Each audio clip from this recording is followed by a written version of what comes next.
We know we're unhappy. But what's to be done, you know? I mean, we have 1 million minor fixes and people peddling all of these things. But somehow salvation itself becomes an impediment to salvation. I mean, once you see 500 forms of salvation being sold at prices you can't afford, the very notion of salvation becomes obscene.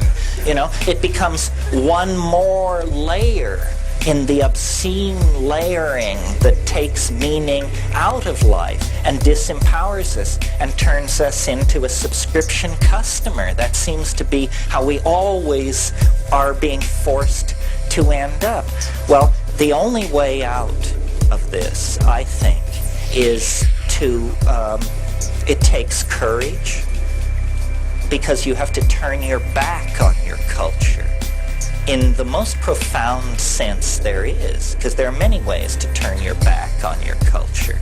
I mean, if everyone's wearing gray, you can wear green. That's one way to turn your back on a culture. But another way is to break its laws. Now that's a little more serious and, you know, brings in big philosophical issues. But in fact, the culture is an enormous arrow pointing, go this way. And you know what lies that way? Impoverishment, madness, degradation, and death. That's where the culture is pointing. You can see it. You can see it. Just look where we're headed.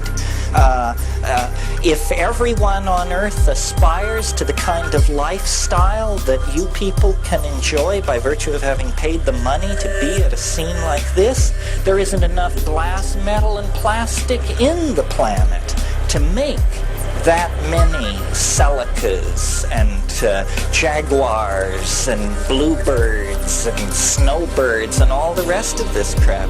So what is needed is an awakening.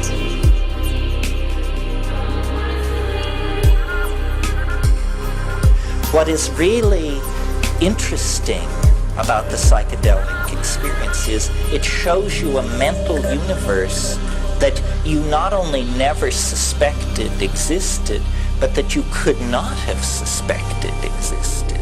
I don't think there's another way to it. I mean, I'm not ready to categorically say there's no other way to it, and occasionally, especially at gatherings like this, people grab me and assure me there are other ways to it. And they say, you know, if you just, I want you to meet Babaji. He's as good as psilocybin. And, oh, really? I want to meet this man. because, I mean, let me say a little bit more about this. I would like to believe that in principle you could get to these places on the natch.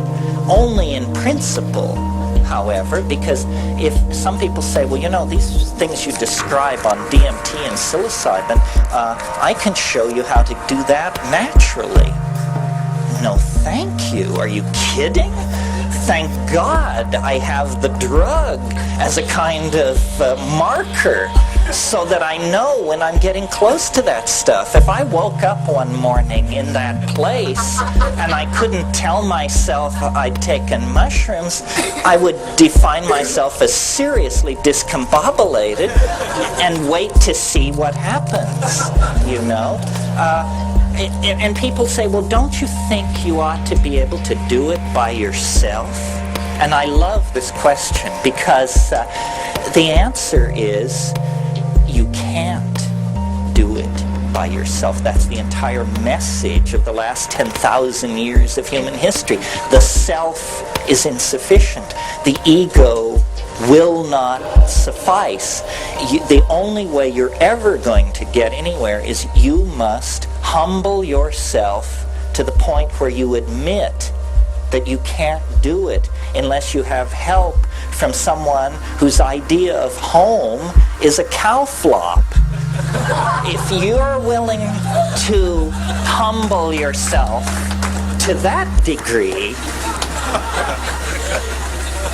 then maybe we can get somewhere.